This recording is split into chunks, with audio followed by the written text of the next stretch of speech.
In the spring of 2022, the mood in Sacramento was nothing short of triumphal. Governor Gavin Newsom stood before the press, and he announced a figure so large it felt theoretical, a $97.5 billion budget surplus. It was, in his own words, a feat no other state in American history had ever achieved. Think about that number, nearly $100 billion in excess, flush with cash from a post-pandemic recovery and a white-hot tech sector. The state didn't just spend, it committed. It locked in new permanent programs, cash payments to families, and an unprecedented expansion of the social safety net. But as any forensic investigator will tell you, a surplus is only as real as the projections that sustain it. Today, the bill has arrived, and it is staggering. According to the Legislative Analysts Office, the LAO, California didn't just lose its surplus. It entered a cycle of systemic volatility that has morphed into a projected $73 billion deficit in 2024, followed by chronic annual shortfalls that show no sign of stopping. By January 2026, the gap between what the state promises and what it actually collects has become a structural impossibility. The phantom surplus wasn't just a math error, it was a $165 billion miscalculation of reality. To understand how a $100 billion cushion evaporates in just 24 months, we have to look at the why. California's fiscal architecture is built on a high-stakes gamble, the extraordinary wealth of a few thousand individuals. When the stock market roars, the state treasury overflows. But when it stutters, the floor falls out. The Department of Finance and the LAO both confirm a projection error of historic proportions. In 2022, budget staff looked at a temporary spike in tax revenue, driven by massive federal relief funds and a post-COVID stock market boom, and they concluded that the cornucopia would continue indefinitely.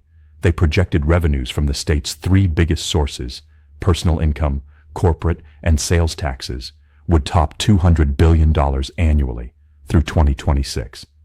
They were wrong by a cumulative $165.1 billion. That is not a rounding error. That is the cost of optimism replacing analysis. While California's spending per capita surged by 57% since 2018, the tax base was quietly, but steadily, eroding. Per the Hoover Institution, California has lost more than 410,000 jobs since February 2020. During that same four-year period, the rest of the country added 7.3 million. The state's job loss reflects a deeper, more permanent shift, a population loss of 472,000 people. The math is cold, and it is unforgiving. You cannot expand a 21st century welfare state while your primary tax base is packing its bags for Florida, Texas, and Nevada. Let's look at the comparison. Florida, a state with a rapidly growing population, increased its per capita spending by only 2.5% after inflation. California, 31%. A growing population usually puts pressure on state budgets for new infrastructure, for new schools. But Florida managed that growth with efficiency.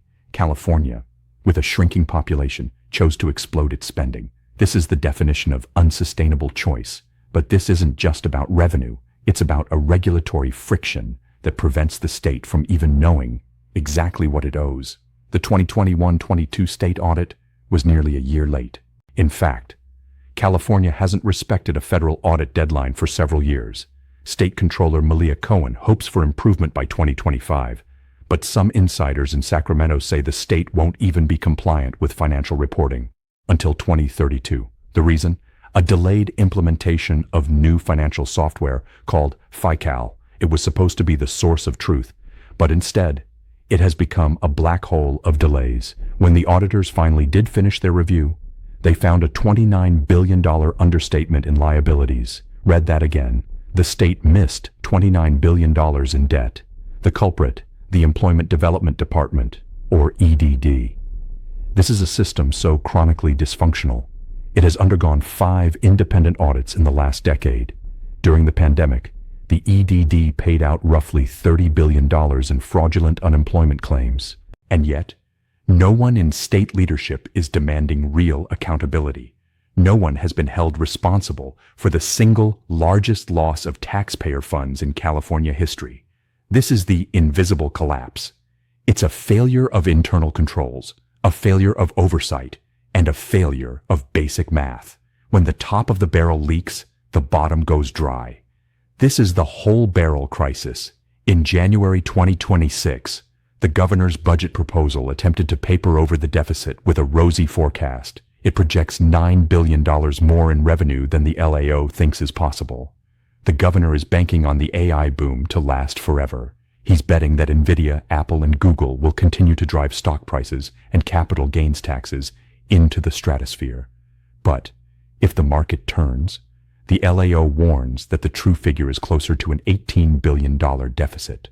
To close even the optimistic gap, the state has begun a process of spending retraction that hits the most vulnerable first. Consider healthcare. California previously touted itself as the leader in healthcare for all.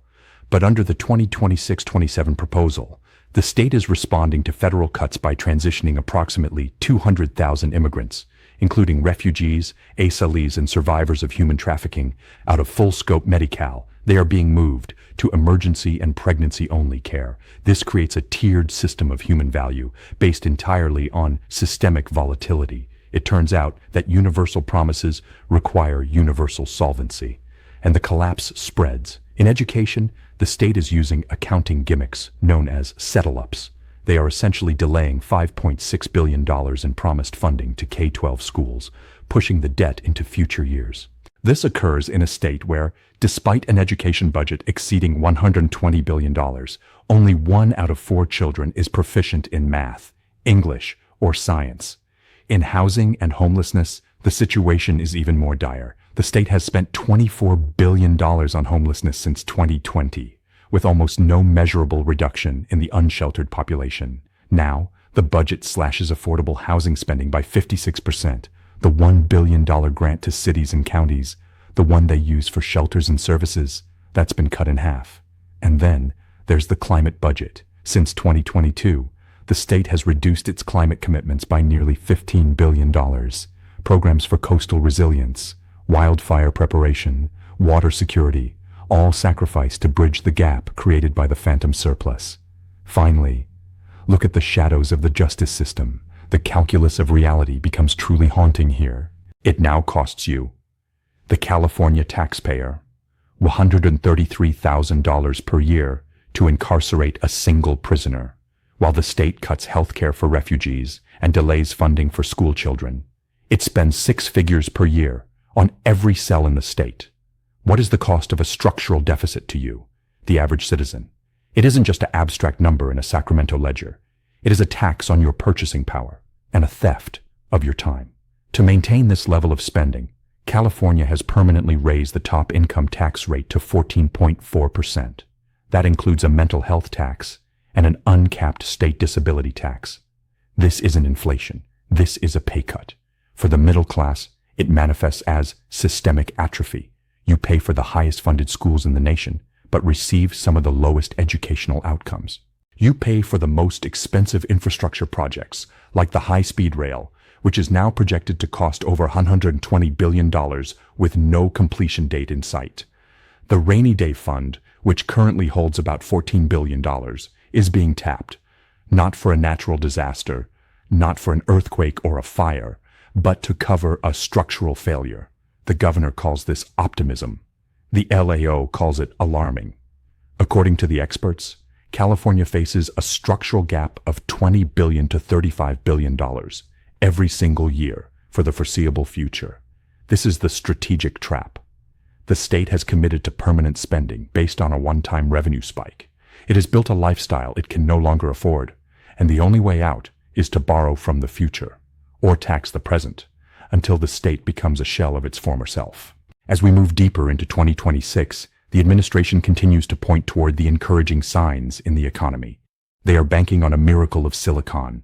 The budget assumes that tax collections will exceed all expectations, pinned almost entirely on the hope that artificial intelligence will provide a never-ending windfall.